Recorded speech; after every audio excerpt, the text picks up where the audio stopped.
வணக்கம். நீங்கள் இணைந்து கொண்டிருப்பது துளிரின் பிரதான செய்திகளுடன். முதலில் தலைப்புச் செய்திகள். பிரித்தானியாவில் ஈழத்தமிழர் இளைஞருக்கு 16 மாத சிறை தண்டனை. ஈஷார சிவந்தி பிறந்தநாள் கேக்கில் மர்ம பொருளா? விசேட விசாரணைகள் ஆரம்பம். யாழில் புதிய மாற்றம். இந்தியாவில் இருந்து யாழ் வரை சைவப்பட்ட படிப்புகள் ஆரம்பம். இந்திய துணை ஜனாதிபதி இலங்கைக்கு விஜயம். இன்று நள்ளிரவு முதல் சூப்பர் டீசல் விலையில் அதிரடி மாற்றம். புதிய நிலக்கரி டெண்டர் கோரலில் கடுமையான நிபந்தனைகள். இலக்கியர்கள் 5 பேர் துபாயில் கைது. நாடு கடத்த நடவடிக்கை. யாழ்ப்பாணம் தொன்மையான வரலாற்று சின்னமான நல்லூர் கந்தனின் மந்திரிமணி தொடர்பில் சிவஞானம் தெரிவிப்பு. தொடர்பான விரிவான செய்திகள். பிரித்தானியாவில் பொதுமக்களுக்கு அச்சுறுத்தலாகவும் அநாகரிகமாகவும் நடந்து கொண்ட ஈழத்தமிழர் இளைஞர் ஒருவருக்கு 16 மாத சிறை தண்டனை விதிக்கப்பட்டுள்ளது. 38 வயதான சுகிர்தரன் தங்கராசா என்பவர் போரன்ஸ்மவுத் மற்றும் சவுத்தாம்ப்டன் பகுதிகளில் பல்வேறு சட்டவிரோத செயல்களில் ஈடுபட்டதாக நீதிமன்றத்தில் நிரூபிக்கப்பட்டுள்ளது. கடந்த ஆண்டு செப்டம்பர் 15ஆம் தேதி அன்று கிங்ஸ்டன் மயானம் பகுதியில் சிறுவனை நோக்கி ஆபாச மற்றும் அவதூறான வார்த்தைகளை பயன்படுத்தி மிரட்டிய சம்பவம் தொடர்பில் அவர் குற்றவாளியாக அறிவிக்கப்பட்டார். அதற்கு முன்பு ஆகஸ்ட் மாதம் அவர் தங்கியிருந்த விடுதியில் 25 வயதான இளைஞன் ஒருவரை தாக்கியதுடன் அங்கிருந்தவர்களின் முன்னிலையில் அநாகரிகமாக தனது உடலை வெளிப்படுத்திய போது பொது அமைதிக்கு பாதிப்பு விளைவித்தார். இவ்வனைத்தையும் கருத்தில் கொண்டு கிரவுன் நீதிமன்றம் சுகேதரன் தங்கராசாவுக்கு மொத்தமாக 16 மாதங்கள் சிறை தண்டனை விதித்து தீர்ப்பளித்துள்ளது. இவர் இலங்கையை சேர்ந்த வெளிநாட்டு பிரஜை என்பதும் விசாரணைகளில் உறுதி செய்யப்பட்டுள்ளது. இதனால் சிறை தண்டனை முடிந்த பின்னர் அவரை நாடு கடத்தும் வாய்ப்புகள் குறித்தும் அதிகாரிகள் பரிசீலித்து வருகின்றனர். பொது இடங்களில் அநாகரிகமாக நடந்து கொள்வதும் குழந்தைகளை அச்சுறுத்துவதும் கடுமையான குற்றம் என்று கருதப்படுவதாக போலீசார் வலியுறுத்தியுள்ளனர். கொழும்பு நீதவான் நீதிமன்றத்தின் கூட்டில் வைத்து திட்டமிட்ட குற்ற உறுப்பினர்கள் கனியமுள்ள சஞ்சீவ சுட்டுக் கொல்லப்பட்ட சம்பவம் தொடர்பில் கைது செய்யப்பட்டு தடுப்பு காவலில் வைக்கப்பட்டுள்ள பெண் சந்தேக நபருக்கு வழங்கப்பட்ட பிறந்தநாள் கேக் தொடர்பில் விசாரணைகள் ஆரம்பிக்கப்பட்டுள்ளன. இச்சம்பவம் குறித்து கொழும்பு குற்றத்தடுப்பு பிரிவினரின் மேலதிக நீதவான் ஹசுன் காஞ்சன தசநாயக்க முன்னிலையில் சில முக்கிய தகவல்கள் முன்வைத்தார். கனியமுள்ள சஞ்சீவ கொலை வழக்கின் 13வது சந்தேக நபராக பெயரிடப்பட்டுள்ள இஷார சிவந்தி என்பவரே கொழும்பு குற்றத்தடுப்பு பிரிவினரால் தடுத்து வைத்து விசாரணைக்குட்படுத்தப்பட்டு வருகிறார். கடந்த மார்ச் 29ஆம் தேதி இவரது பிறந்த நாளை முன்னிட்டு கொழும்பு குற்றத்தடுப்பு பிரிவுக்கு கேக் ஒன்று கிடைத்துள்ளது. குறித்த கேக்கில் ஏதேனும் விஷ ரசாயனங்கள் அல்லது போதைப் பொருள் கலக்கப்பட்டிருக்கலாம் என காவல்துறையினர் சந்தேகம் வெளியிட்டுள்ளனர்.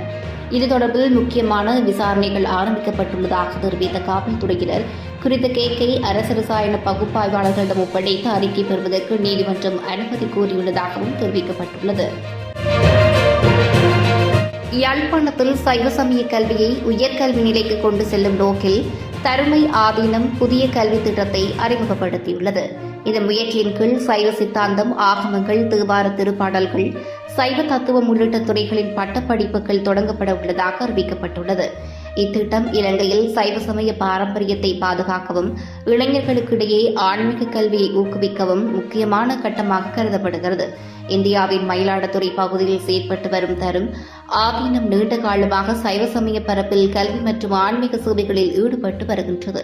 அதன் தொடர்ச்சியாக யாழ்ப்பாணத்திலும் கல்வி விரிவாக்க நடவடிக்கை மேற்கொள்ளப்பட்டுள்ளது. புதிய பட்டப்படிப்புகள் வழியாக சைவ சித்தாந்த அறிஞர்கள் உருவாக்கம், ஆலய சம்பிரதாயங்களில் தேர்ச்சி பெற்ற பணியாளர்களின் உருவாக்கம், தமிழ் சமய இலக்கியங்களின் ஆராய்ச்சி மேம்பாடு என்பன முக்கிய இலக்குகளாக வைக்கப்பட்டுள்ளதாகவும் தெரிவிக்கப்பட்டுள்ளது.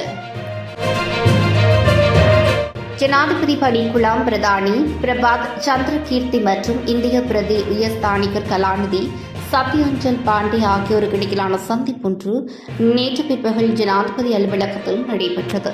இந்திய துணை ஜனாதிபதி சி.பி. ராதாகிருஷ்ணனின் இலங்கைக்கான 2 நாள் உத்தியோகபூர்வ விஜயத்தின் பூர்வாங்க திட்டங்கள் குறித்து இதன்போது கலந்துரையாடப்பட்டது.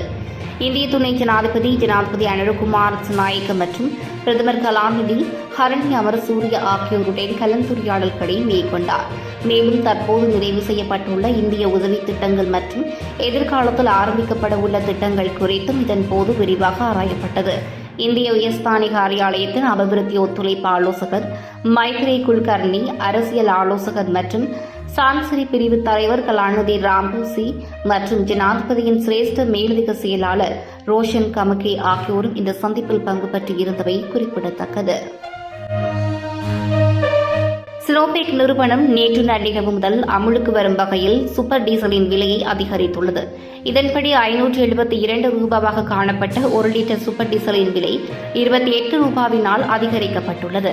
இதற்கமைய அதன் புதிய விலை 600 ரூபாவாகும். இது தொடர்பாக விடுக்கப்பட்டுள்ள அறிவித்தலில் ஒக்டேன் 92 ரக பெட்ரோல் மற்றும் லங்கா ஓட்டோ டீசல் ஆகியவற்றுக்கு அரசாங்கத்தால் அங்கீகரிக்கப்பட்ட சில்லறை விலைகள் முறையாக பின்பற்றப்படுவதாகவும் அறிவிக்கப்பட்டுள்ளது. எனினும் ஒக்டேன் 95 பெட்ரோல் மற்றும் லங்கா சூப்பர் டீசல் போன்றவற்றுக்கான விலைகள் அரசாங்கத்தின் அனுமதியுடன் நிலவும் சர்வதேச சந்தை விலைகளின் அடிப்படையில் தீர்மானிக்கப்படும் என்றும் அறிவித்தல் வெளியாகியுள்ளது. அரசாங்கத்தின் அங்கீகாரம் மற்றும் ஒழுங்குமுறைக்கு தேவைகளுக்கு ஏற்ப மேற்கொள்ளப்படும் திருத்தங்களுக்கு உட்பட்டு மறு அறிவித்தல் வரும் வரை விலைகள் நடைமுறையில் இருக்கும் என ஸ்னோபெக் நிறுவனம் குறிப்பிட்டுள்ளது. லங்கா நிலக்கரி நிறுவனம் 2026-27 ஆண்டுக்கான 22 லட்சம் மெட்ரிக் டன் நிலக்கரியை கொள்வனவு செய்வதற்கான டெண்டரை கோரியுள்ளது. இம்முறை டெண்டர் கோருவதற்கு பூர்த்தி செய்யக்கூடிய நிபந்தனைகள் மாற்றப்பட்டுள்ளதோடு அவை கடுமையாக முடிவு செய்யப்பட்டுள்ளதாக தெரிவிக்கப்பட்டுள்ளது. டிரைடன் வேண்மை நிறுவனத்துக்கு சர்ச்சைக்குரிய நிலக்கரி டெண்டர் போன்றதொரு டெண்டர் மீண்டும் ஏற்படுவதை தவிர்ப்பதற்காக லங்கா நிலக்கரி நிறுவனம் இம்முறை டெண்டர் நிபந்தனைகள் சிலவற்றை மாற்றியமைத்துள்ளதாக தெரிவிக்கப்பட்டுள்ளது. இம்முறை டெண்டரில் தகுதியுள்ள அனைத்து நிலக்கரி விநியோகஸ்தர்களுக்கும் ஏலம் கோருவதற்கு வாய்ப்பு வழங்கப்பட்டுள்ளது. இதுவரை லங்கா நிலக்கரி நிறுவனத்தின் டெண்டர்களுக்கு ஏலம் சமர்ப்பிக்கும் வாய்ப்பு பதிவு செய்யப்பட்ட விநியோகஸ்தர்களுக்கு மட்டுமே காணப்பட்டது. இந்த நிலையில் மே மாதம் 14ஆம் தேதியுடன் ஏலம் சமர்ப்பித்தல் நிறைவடையும் என்றும் அதேவேளை இம்முறை பிணையில் வைப்புத் தொகை 700 மில்லியன் ரூபாய் என்றும் தெரிவிக்கப்பட்டுள்ளமை குறிப்பிடத்தக்கது. இலங்கையில் போதைப்பொருள் கடத்தலில் ஈடுபட்டிருந்த 5 பேர் கைது செய்யப்பட்டுள்ளனர். ஒரு முக்கிய குற்றவாளியையும் அவரது கூட்டாளிகள் 4 பேரையும் துபாய் போலீசார் கைது செய்துள்ளதாக தெரிவிக்கப்படுகின்றது. தற்போதைய மத்திய கிழக்கு போர்ச்சுகலில் துணிவுடன் சந்தேக நபர்கள் இலங்கைக்கு அழைத்து வரப்படுவார்கள் என்றும் ஒரு சிரேஷ்ட போலீஸ் அதிகாரி குறிப்பிட்டுள்ளார். சந்தேக நபர்கள் 5 துபாய் போலீசாரினால் பலத்த பாதுகாப்பில் வைத்து தடுத்து வைக்கப்பட்டுள்ளனர். அவர்களை கைது செய்ய இன்டர்போல் போலீசாரும் உதவி செய்துள்ளதாக சிரேஷ்ட போலீஸ் அதிகாரி ஒருவர் குறிப்பிட்டுள்ளார். இலங்கையைச் சேர்ந்த 5 பேரும் துபாயில் போதைப்பொருள் கடத்தலில் ஈடுபட்டுள்ளதாகவும் அவர்கள் கைது செய்யப்பட்டுள்ளதாகவும் முக்கிய குற்றவாளிகள் இலங்கையுடன் தொடர்பு கொண்டு 4 பேரும் கைது செய்யப்பட்டுள்ளதாகவும் தெரிவிக்கப்பட்டிருந்தவை குறிப்பிடத்தக்கது. யாழ்ப்பாணத்தின் தொன்மையான வரலாற்று சின்னமான நல்லூர் மந்திரிமனை கண்முன்னே அழிந்து போவதை பார்த்துக் கொண்டிருக்க முடியாது என்றும் அதை புனரமைப்பது தொடர்பாக நல்லூர் மந்திரிமனையின் நம்பிக்கை பொறுப்பாளர்களும் தொல்லியல் திணைக்களமும் இணைந்து 2 வாரங்களுக்குள் ஒரு முடிவுக்கு வர வேண்டும் என இலங்கை தமிழரசு கட்சியின் தலைவர் CVK சிவஞானம் தெரிவித்துள்ளார். யாழ்ப்பாணத்தில் உள்ள அவரது இல்லத்தில் நேற்றைய தினம் நடைபெற்ற ஊடக சந்திப்பின் போதே அவர் இந்த விடயத்தை குறிப்பிட்டுள்ளார். அது ஒரு நம்பிக்கை பொறுப்பாளர்களின் சொத்தாக இருக்கிறது. இது தொடர்பாக அவர்கள் விரிவாக கவனத்தில் எடுக்க வேண்டும். நம்பிக்கை பொறுப்பாளர்கள் ஒரு முடிவுக்கு வந்தோ அல்லது தொல்லியல் திணைக்களத்துடன் இணைந்தோ இவற்றை செயல்படுத்த வேண்டும். நிதி சம்பந்தமான விடயங்களுக்கு நாங்கள் ஏற்பாடு செய்வோம்.